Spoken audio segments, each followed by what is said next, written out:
Tony, I wonder if you can talk about specific conducting techniques that might apply just for strings that we can extract from what you do that we may not do automatically in wind conducting or choral conducting or something like that. Sure. I think strings, of course, when you're dealing with an orchestra, are the largest body of the orchestra. Usually half to two-thirds to three-quarters of an orchestra is going to be string players. So they do deserve a certain amount of special attention. And there are certain string techniques that may be better served with certain physical gestures. One of them that we've talked about is pizzicato. And when the strings are playing a pizzicato passage, there's an immediacy to it. There's no gray area of when does the note start and when does it end. Whereas with the bow, there's always that little bit of time. You're not quite sure if the attack is there yet or not. You can sneak into things. There's no sneaking with pizzicato. It's immediate. It's almost like a percussion instrument. So the gestures for creating a pizzicato attack that is absolutely unanimous have to be very, very specific and very clear, especially the larger your group. Essentially what I do for pizzicati, even if it's in a legato context, I give a very sharply defined upbeat gesture, just a simple click and down. Click on the up and click on the down. And absolutely make sure that all the players are watching me. It's very easy to get a pizzicato that's just sort of bloop all across the room. And sometimes it takes rehearsal, especially in slow tempos. Very important to rehearse the slow pizzicati. Pizzicati tend to rush string players when they have pizzicati that are at a faster tempo, let's say running eighth notes where you've gone pop, pop, pop, pop, pop, pop, pop. They tend to get faster and faster. You always have to tell them to keep it very, very steady.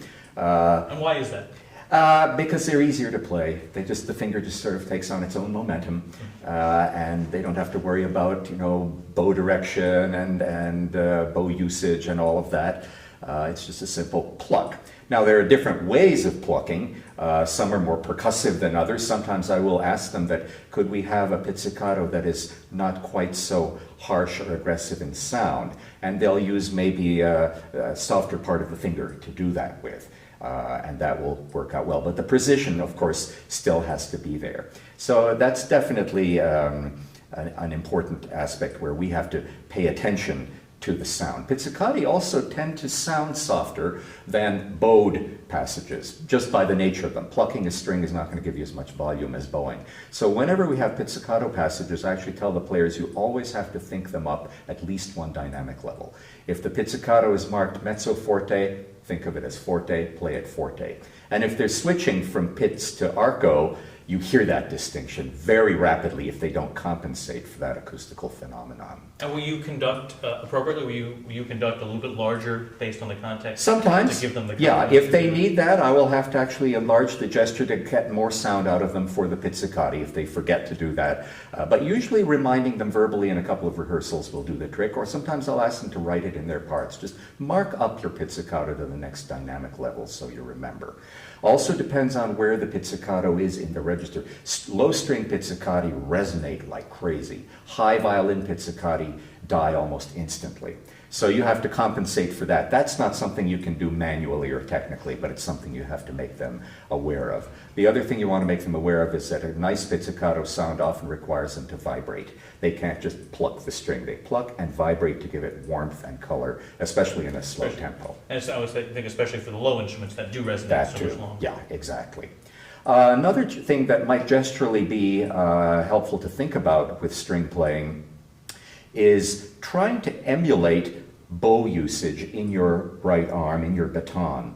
You often see conductors who are professional violinists, and some very fine conductors have been violinists earlier in their careers or continue to play.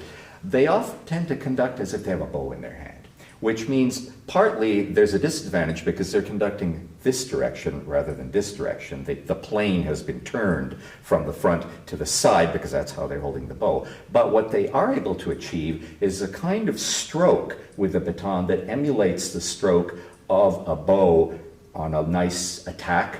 I'm thinking of the opening of the Beethoven 7th Symphony, where there's this big string chord, triple and quadruple stops.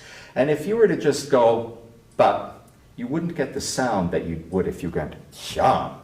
So it's a kind of a greater horizontal gesture with your right arm rather than vertical that is sometimes going to subliminally produce a better sound from the string players if they do it that way. You don't even have to tell them you're doing that. You just do it and it will come out almost automatically. So I'm curious, how does that work? That seems like a natural gesture for, say, the downbeat of a measure or beat 3 of a 4 pattern. Is there a way to do that for a beat 2, beat 4? Do you just create the same horizontal motion? You do, and I tend, when there's a big legato string passage, I do a lot of sort of lateral conducting side to side to keep the legato going, to keep the intensity going. Sometimes a string player will use too much bow at the beginning of a long note. They run out of bow at the end of the note and the note fades. You have to remind them to save the bow, but you can also gesturally try to keep that going with more of a lateral motion than the vertical motion. Almost mimicking the speed of their bow with the Exactly. speed of the pattern. Exactly. I'd like to circle back a little bit to the pizzicato because you mentioned the connection, how it's almost like a percussion sound. And as a wind conductor, I'll often ask the percussionist to breathe with us to help lock in what they're doing rhythmically with what the wind players are doing. Is that something that would be appropriate to apply to a pizzicato? Yeah, absolutely. They have to breathe. Everybody in an orchestra has to breathe. Every player has to breathe. They breathe in different ways and at different times. And the hard thing is coordinating that anticipation of the beat so that some people aren't too early, some people aren't too late. The low brass need a little bit more time and more breath. They're sitting further away. There's a time lag. The trombones and tuba have to breathe in a different way than the violins right next to you. Or if there's a keyboard in the orchestra, if there's a piano, they tend to always sound early. It's the immediacy of the sound. It's the fact that they're not used to necessarily playing in a large ensemble. They've been playing solo repertoire or chamber music. A lot of keyboard players haven't had the opportunity because there isn't that much repertoire that needs keyboard in an orchestra until the 20th century. They have to learn how to breathe with a little bit of a delay so that they match everybody behind them, whether it's percussion or brass. And that's just a question of internal ensemble experience on the part of the players.